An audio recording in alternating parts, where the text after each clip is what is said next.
this one breaks my heart. Netflix has put out a lot of great shows. And one of the ones that I have absolutely adored, Netflix also has a tendency of canceling shows that are really great. But one of the poster children for that is the David Fincher series, Mindhunter. That show was incredible. And it had 2 seasons. And everybody was waiting for season 3. And everybody was talking about season 3. And then they said, well, season 3 is not coming anytime soon. And, we might have to pull the plug on it. And they but even with all those reports, there have still been a lot of people who are fans of the show that have been waiting very patiently that any time now we are going to hear that David Fincher is going to hit social media and we're getting Mindhunter. Well, it's official. That ain't happening. David Fincher has come out and he has pretty much confirmed that it's just not going to happen. It costs too much. In the eyes of Netflix, we haven't attracted a large enough audience to justify such an investment, executive producer Fincher said. And he talked about this. Like, we'll go over to my screen here for a second, where he said the following. He said, I'm very proud of the first 2 seasons, but it's a particularly expensive series, and in the eyes of Netflix, we haven't attracted a large enough audience to justify such an investment, Fincher told. Oops, and I went to the wrong thing. Sorry about that.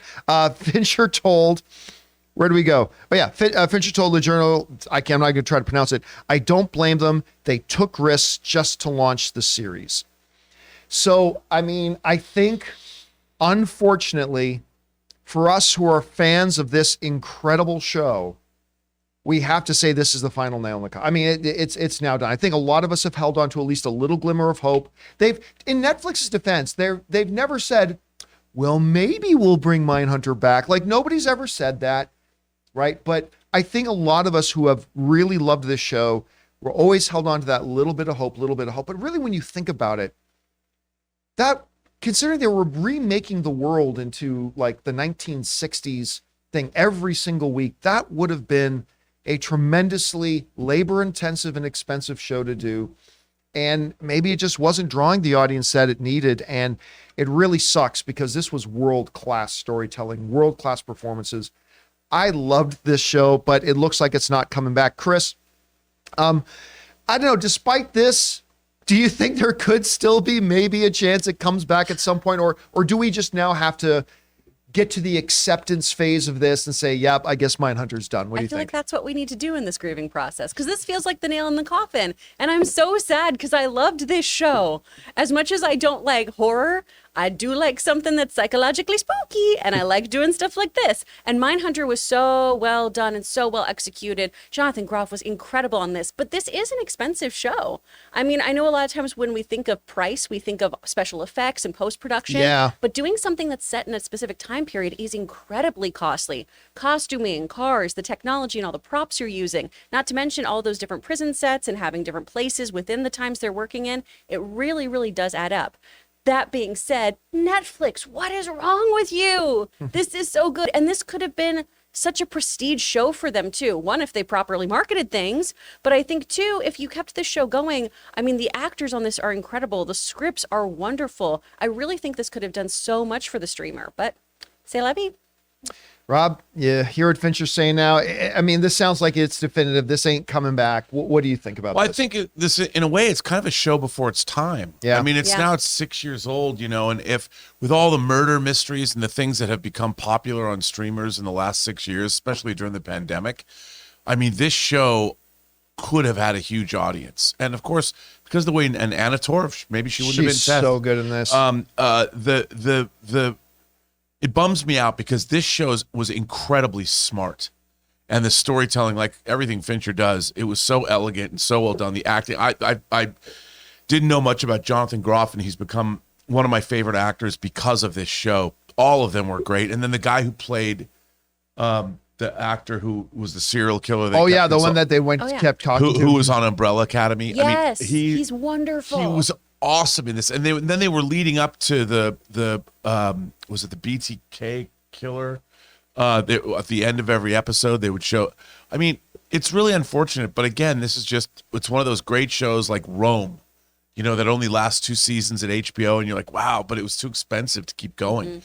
And this show, what a tremendous show. At least we have those 2 seasons, and I just wish that it had come out maybe 2 or 3 years later, and I bet we would have got a 3rd season. What really sucks about Mindhunter, like in the cacophony of all these shows that probably died before their time, was that when you watch Mindhunter, you got the feeling they never even got to their main story. No, that was the main thing. Build to BTK. They were building So up to that and good. building up to that, and that was going to be. It's like trying to watch the MCU and then they canceled the MCU before we got to Infinity War. Yeah, And that's what this was. Dude, that's exactly what it was. And you know what else? I also think this is a very smart show. Yes. It required, you could just casually watch it. You really, I think, had to pay attention.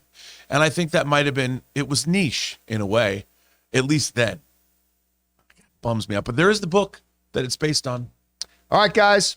Question is for you. Were you somebody who watched Mindhunter? If so, you know what we're talking about. And if you didn't, look, I know we just talked about how they never even got to their main story, had its plug pulled before its time.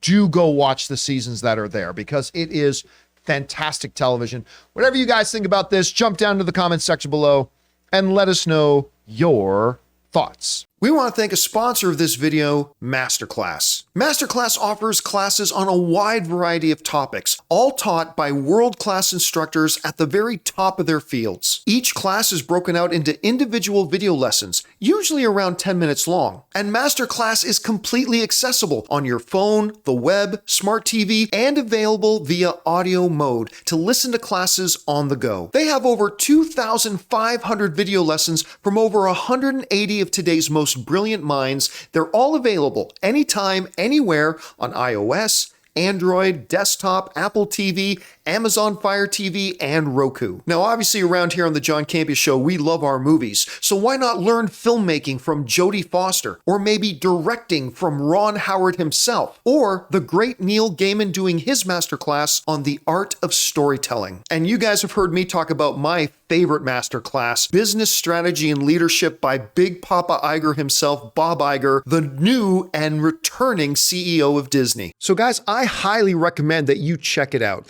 Get unlimited access to every class, and as a John Campea Show listener, you get 15% off an annual membership. Just go to masterclass.com/Campea now. That's masterclass.com/Campea for 15% off Masterclass.